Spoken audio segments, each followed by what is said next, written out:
All right, picture this. It's March 1603. Inside a ridiculously posh velvet-draped room at Richmond Palace, a living legend is, well, she's dying, and she's being incredibly stubborn about it. For 45 years, Queen Elizabeth I has been Gloriana, the Virgin Queen, a titan of a ruler. But right now, she's just a frail 69-year-old woman who refuses to get into bed, convinced that the floor is somehow a safer bet. You've got to respect the commitment. This is the dramatic final scene for the last and arguably greatest of the Tudor monarchs. Her reign was a certified golden age, but her death, that was a moment of supreme national anxiety. She had no husband, no kids, no declared heir. As she faded, the entire kingdom was collectively holding its breath, praying things wouldn't descend into another 30-year family reunion from hell. Her grand state funeral was meant to be a moment of solemn, perfect dignity, but a truly bizarre and grotesque rumor has clung to the official story for over 400 years. A story that suggests her final public appearance was interrupted by, let's call it a catastrophic containment failure from within her own coffin. What if the carefully managed farewell to a great queen was spoiled by a loud crack that revealed the grim reality of what lay inside? So how did the greatest queen in English history end up with a send-off worthy of a comedy sketch? And what secrets about her lonely, paranoid final days led to this undignified end? It seems being God's chosen monarch doesn't exempt you from the messy and sometimes fragrant realities of human biology. Welcome to Cursed Chambers, where we find that history's most glorious legends often have the most gruesome footnotes. So how does a queen, a living legend, end up as the star of a grotesque story about an exploding coffin? To understand the bizarre events surrounding her death, you first have to understand the world she was leaving behind. You have to understand the pressure, the paranoia, and the sheer suffocating weight of being the single linchpin holding an entire kingdom together. The stage is England at the very turn of the 17th century. The year is 1603. On the surface, this is the triumphant final act of a golden age. The Spanish Armada has been defeated. England is a major power on the world stage. Shakespeare is writing his greatest plays. But underneath all that cultural swagger, the entire nation is sitting on a political knife's edge. Because the Tudor dynasty, the family that had defined England for over 100 years, now consisted of just one person, one aging, increasingly frail woman, and the stability of the entire nation rested on her fading heartbeat. Now, to understand the rules of this particular game, you need to grasp a concept that feels alien to us. Now, the idea of the body politic. People in the 17th century believed that the monarch's physical body was mystically linked to the health of the kingdom itself. A strong, healthy king meant a strong, healthy nation. A weak or dying monarch, well, that was a national security crisis. It meant instability. It meant weakness. It meant opportunity for enemies, both at home and abroad. So Elizabeth's personal health wasn't a private matter. It was an affair of state. Her every ache, her every cough, her every moment of sadness sent ripples of anxiety through the corridors of power. And the biggest source of anxiety was the one question that had dominated her entire reign, the question she famously called her shroud. The succession. Elizabeth was the Virgin Queen. She had no husband. She had no child. She had no official heir. For 45 years, she had expertly played a dangerous game, refusing to name her successor. Her logic was brutally simple. As long as no one knew for sure who would follow her, ambitious men would focus their loyalty on her, the person who was actually on the throne. The moment she named an heir, she would create a rival court, a rising sun that people would flock to, and she, the setting sun, would be in constant danger of being deposed. It was a masterful strategy for staying alive and in power, but it was a terrible strategy for ensuring a stable future for her country. As she entered her final years, this problem became acute. Everyone with half a brain knew the crown was almost certainly going to pass to the King of Scotland, James VI. He was her closest living relative with a plausible claim. But he was also, let's be honest, a deeply complicated choice. He was a foreigner, a Scot from a nation that had been England's traditional enemy for centuries. And in a twist of delicious historical irony, he was the son of her cousin and bitter rival, Mary Queen of Scots, a woman Elizabeth herself had been forced to execute years earlier. So the idea of handing the throne to her enemy's son was, to put it mildly, a bit awkward. The whole court therefore existed in a state of suspended animation. It was a viper's nest of ambition. Everyone was desperately trying to secure their position for the new regime without looking too eager for the old queen to, hurry up and die. It was a delicate, dangerous dance of pretending to be utterly devoted to the queen you had, while secretly writing letters to the king you were about to get. And that brings us to the players in our drama. First, our protagonist, Queen Elizabeth I, now 69 years old. The iconic image we have of her, that severe, almost mask-like face, was a carefully constructed piece of political propaganda. She called it her mask of youth. It was a thick white foundation called Venetian ceruse, a toxic sludge of white lead and vinegar that she caked on every single day. It was designed to do two things: hide the smallpox scars that had marred her beauty as a young woman, and more importantly, hide the wrinkles of age. She was projecting an image of being timeless, unchanging, and ageless, a living symbol of England's permanence. It was a brilliant PR move. The only problem was, it was a lie. Beneath the mask, she was a lonely, grieving old woman. One by one, her friends, her advisors, her great loves, the people who had been with her from the beginning, had died off. The great love of her life, Robert Dudley, was long gone. Her trusted spymaster, Sir Francis Walsingham, was gone. And in the year just before her own death, several of her closest ladies-in-waiting, including her dear friend the Countess of Nottingham, had passed away. She was the last one standing from her generation, a monument surrounded by the ghosts of her past. She was plagued by what her doctors called a settled and unremovable melancholy. She was the most powerful woman in the world, and she was utterly, crushingly alone. Our antagonist then is not a person. It's something far more relentless. The antagonist of our story is time itself, mortality. For 45 years, Elizabeth had outmaneuvered every assassin, every plotter, every rival monarch. She had defeated the Spanish Armada. She had controlled her parliaments. She had bent the powerful men of her court to her will. But her own body was the one enemy she could not defeat, the one subject that refused to obey. For a monarch obsessed with control, the slow, unavoidable decay of her own body was the ultimate betrayal. And this creeping horror, this loss of control over her own physical form, sets the stage perfectly for the final, gruesome indignity to come. And finally, we have the man in the shadows. The man trying to land the plane while the pilot was fading at the controls. Sir Robert Cecil. Cecil was the son of Elizabeth's most trusted advisor, and he had inherited the role of her Secretary of State. He was a political genius. Physically, he was a small, frail man with a hunched back, and his enemies cruelly called him the pygmy. But his intellect was gigantic. He was brilliant, tireless, and utterly ruthless when he needed to be, and he saw the writing on the wall. Publicly, he was the Queen's most loyal, devoted servant, but privately, he was the architect of the future. He had entered into a secret and technically treasonous correspondence with King James in Scotland. It was an incredible gamble. If Elizabeth ever found out, he would have lost his head. But Cecil was playing the long game. He was single-handedly ensuring that when the moment of the Queen's death finally came, the transition of power would be peaceful, immediate, and bloodless. He was risking his own life to save the kingdom from the chaos he knew would follow if there was even a moment of uncertainty. So the stage is set. We have an aging, depressed, and isolated queen desperately clinging to a myth of eternal power. We have a court full of anxious, ambitious men all pretending they aren't waiting for her to die. And we have her chief minister secretly committing treason in the name of patriotism.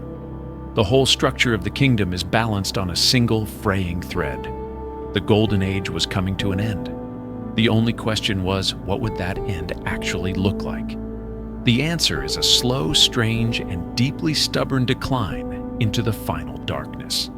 So the stage is set. The greatest queen in English history is fading, her court is holding its breath, and her chief minister is secretly paving the way for a new king. The whole country is balanced on a knife's edge, waiting for the inevitable. And the final chapter of Elizabeth's life, the narrative of her decline, unfolds in three distinct and deeply strange acts. It begins with the long, slow sunset of a Titan. Our first chapter. The long sunset really kicks off in the last months of 1602. The Queen, once a figure of immense energy and vitality, has fallen into a deep and profound depression. The court, usually a place of vibrant life and political maneuvering, becomes a hushed, anxious space. Elizabeth's grief was triggered by the death of her close friend and lady-in-waiting, the Countess of Nottingham. And with that death came a story, perhaps a legend, but one that speaks volumes. The story goes that the Countess on her deathbed confessed to the Queen that she had kept a ring from her, a ring Elizabeth had once given to her former favorite, the Earl of Essex. She had promised Essex that if he ever sent her that ring, she would protect him. Essex, imprisoned and awaiting execution for treason, had tried to send the ring, but the Countess, whose husband was Essex's enemy, had kept it from reaching the Queen. Now, we don't know for sure if this story is true, but it captures the mood perfectly. The Queen was haunted by ghosts, by regrets, by the weight of a long and often lonely life. She was the last of her kind, and she knew it. And as this melancholy took hold, her behavior became increasingly bizarre. For a woman who had ruled for 45 years, she seemed determined to make her last few weeks as difficult as humanly possible for everyone around her. She refused to see her doctors waving them away with contempt. Most strangely, she refused to rest. For hours, sometimes for days on end, she would simply stand in her chambers, propped up by her long-suffering ladies-in-waiting, who would place cushions on the floor for her to eventually collapse onto. She developed a terrifying conviction, a paranoid certainty that if she were to lie down in her bed, she would never get up again. It was a final desperate act of control from a monarch who felt her grip on the world and on her own body slipping away. This brings us to our second chapter, the silent decline. In March of 1603, the Queen was moved to her favorite residence, Richmond Palace, on the banks of the Thames, and it was here that her health truly collapsed. Her melancholy deepened into a state of near catatonia. She refused to eat. She refused all medicine, and most terrifyingly of all, she stopped speaking. Now you have to understand what this meant. This was Queen Elizabeth I, a woman whose greatest political weapon was her voice. She was famous for her powerful inspirational speeches, her sharp wit, her ability to command a room with just a few chosen words. For that voice to fall silent was a terrifying development.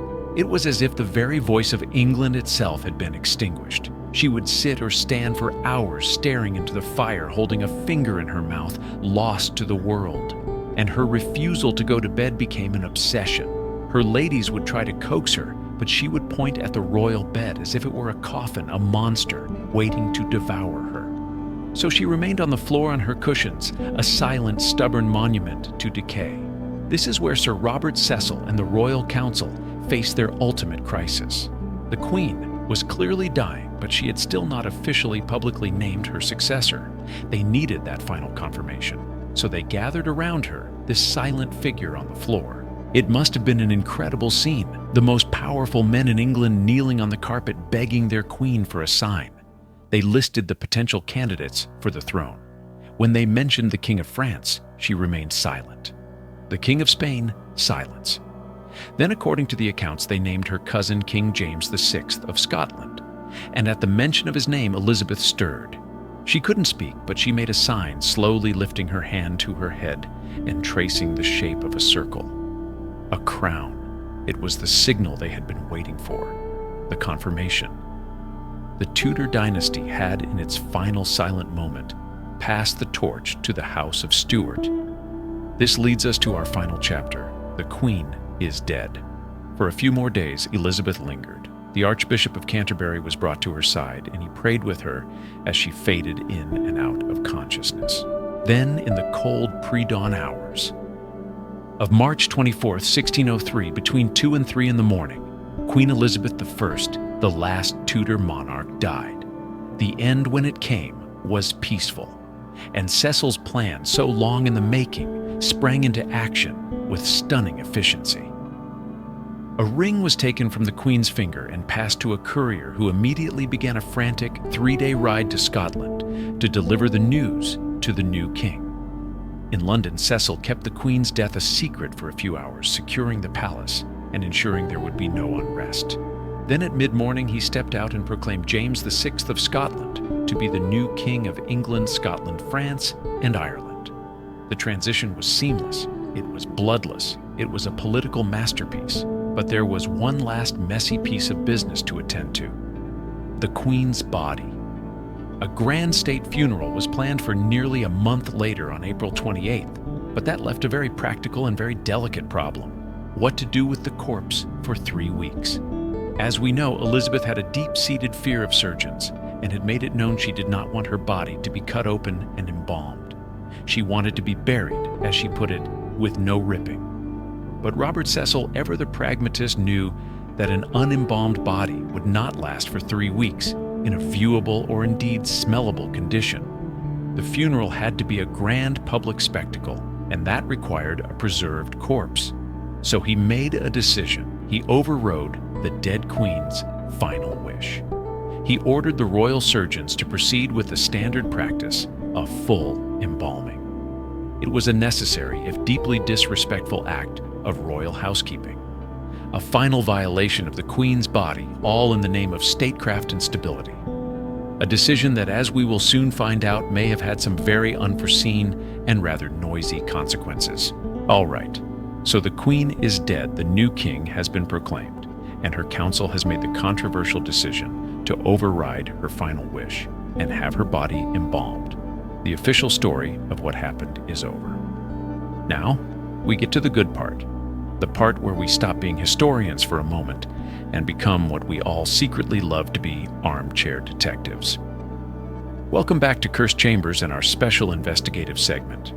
We're calling this one the Historical Autopsy. Now, if you were to read the official court circular from 1603, you would get a story of unparalleled splendor and solemn dignity.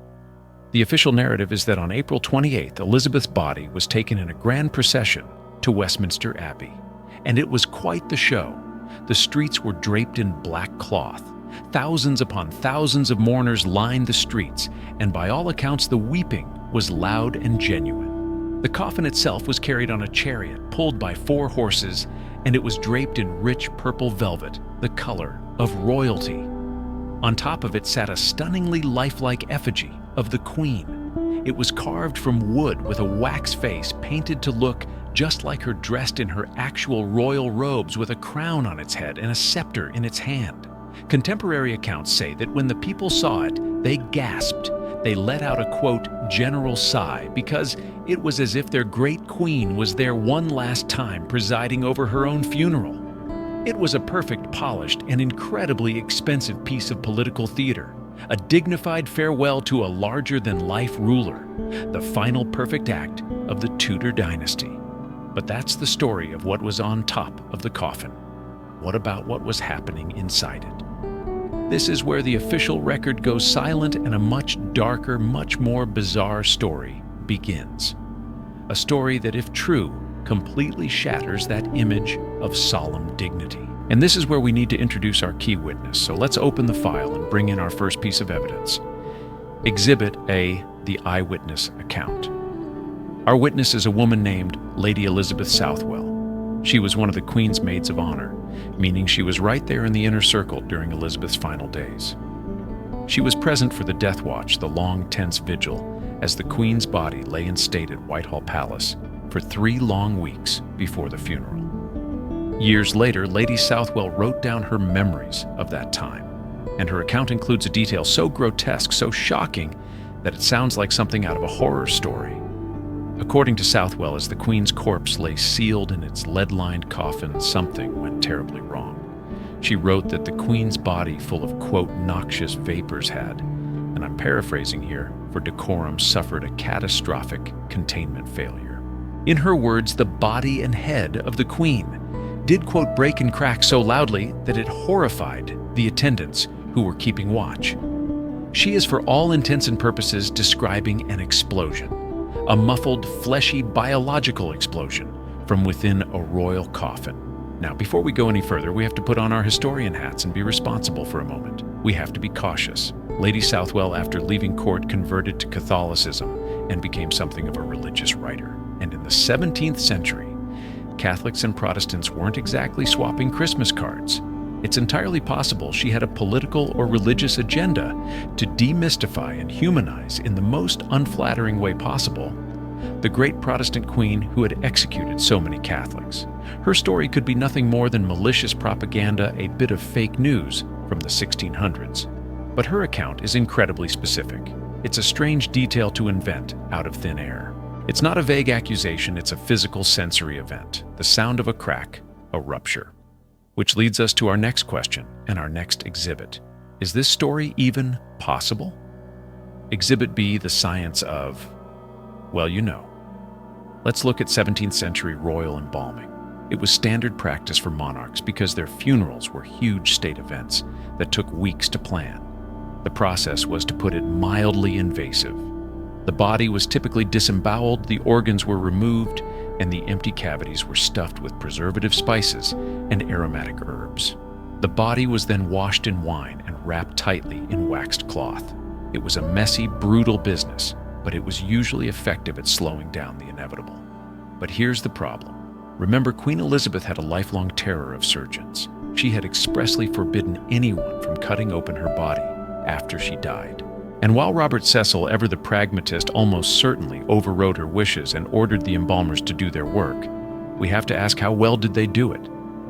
Was the process rushed? Was it done incompletely, out of some lingering respect for her wishes? Because if the embalming was not done perfectly, the process of putrefaction would begin immediately. And this is where basic biology gets a little gruesome. As the bacteria inside a body begin their work, they produce gas, mostly methane, carbon dioxide, and nitrogen. It's the same process that makes a dead animal bloat. Now imagine all of that gas building up inside a sealed container, especially a coffin lined with lead, which is airtight. You have essentially created a biological pressure cooker, a corpse-filled canister. The pressure would build and build until something had to give. The lead lining a seam or the wooden structure of the coffin itself. A loud crack or a rupture is not just plausible, it's scientifically predictable under those conditions. The story from a medical standpoint holds up, which brings us to the body itself. Was there something about Elizabeth's physical condition that might have made this process even more likely? And that, my friends, leads us to our final and perhaps most tragic exhibit. Exhibit C, the poisoned mask. For most of her adult life, Queen Elizabeth was famous for her iconic look, that stark white face and red lips.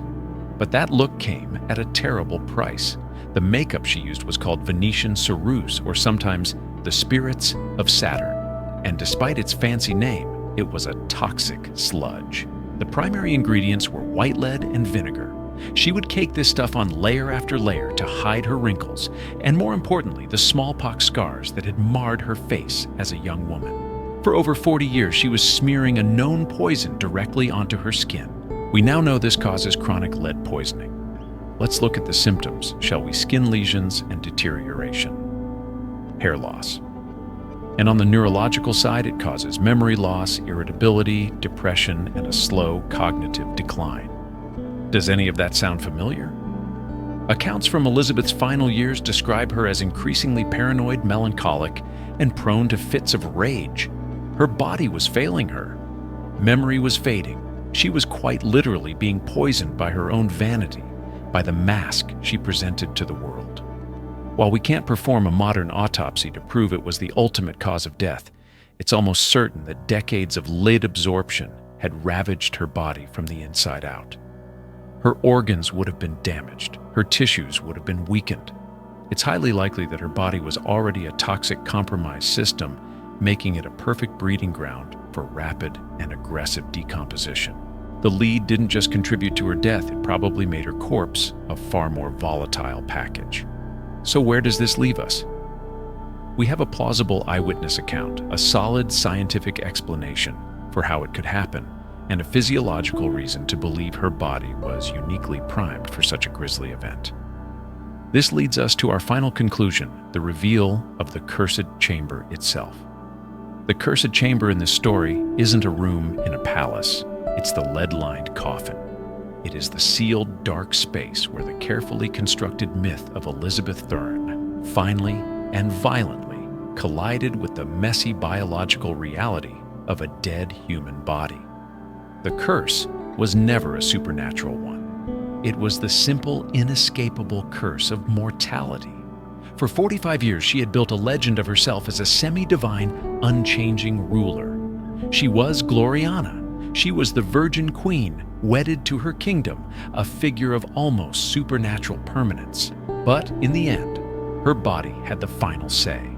The explosion, whether it was a real audible crack or just a powerful, enduring rumor, became the ultimate metaphor. It was the moment the pristine image of the Queen was ruptured, revealing the simple, decaying, and yes, smelly truth that lay underneath. The grand theater of the monarchy was for a moment spoiled by a bit of unplanned biological reality, and that is a truth that no amount of power or purple velvet could ever hope to contain. So after sifting through the medical realities, the political spin, and the whispers of history, where does that leave us? Let's deliver the final verdict on the case of the exploding Queen.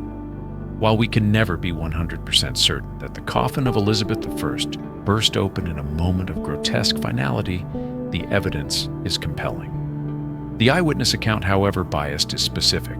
The science of decomposition in a sealed lead coffin is sound, and the Queen's own poor health, likely worsened by decades of lead poisoning, makes her body a prime candidate for such a rapid deconstruction. But ultimately, whether it was a loud physical crack or just a powerful, enduring rumor, the story itself is what matters. The very fact that this story exists, that it was told by someone who was there, tells us something vital about the end of her reign. It tells us that behind the perfect polished facade of the state funeral, there was a reality that was messy, undignified, and refused to be silenced. The ripple effect of Elizabeth's death, of course, was monumental. It marked the peaceful end of the Tudor dynasty, a family that had clawed its way to power and defined England for over a century. And it marked the beginning of the Stuart era, uniting the crowns of England and Scotland under one King, James I. This peaceful transition, the thing the entire nation had feared would be a bloodbath, was perhaps the final secret victory of Elizabeth's reign, orchestrated brilliantly by her minister Robert Cecil. The grand funeral with its weeping crowds and lifelike effigy was the perfect distraction. It was the last great piece of Tudor theater designed to keep everyone looking at the spectacle of a glorious past, while the keys to the kingdom were quietly handed over to a new future. But the true echo of this story, the final human insight we can take away, is a much more personal one. It's a brutal lesson in the nature of myth versus reality. For 45 years, Queen Elizabeth I embarked on one of the most successful personal branding campaigns in human history. She created Gloriana the Virgin Queen, a semi-divine figure wedded to her nation, a timeless monument of strength and stability. Her white makeup, her elaborate dresses, her refusal to name an heir, it was all part of a carefully constructed myth designed to project power and keep her alive. And it worked. But in the end, her own body betrayed her. The myth of the ageless queen collided with the biological reality of a tired, sick, lonely old woman. The hands that held a scepter grew frail. The voice that inspired a nation against the Armada fell silent. And the face that was a symbol of England, hidden behind its lead mask, was slowly being poisoned. The story of her coffin is the final horrifying punchline to this lifelong battle between image and reality. It's a powerful reminder that history is rarely shaped by the grand heroes or villains we see in portraits. It's shaped by flawed, fragile people.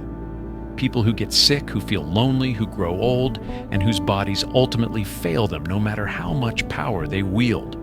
Elizabeth's story teaches us that no amount of royal majesty can stop the simple, messy, and sometimes rather smelly process of being human. And for a ruler who controlled her image with such ferocious determination, there is a profound and terrible irony in her legacy being haunted by an ending she so completely lost control of. That is the true, cursed chamber she inhabited, the inescapable prison of her own mortality. What do you think? Do you believe the story of the Queen's coffin? Let us know your verdict in the comments. And if you want to unlock more of history's darkest and most fascinating secrets, be sure to subscribe and ring the bell. The past is waiting.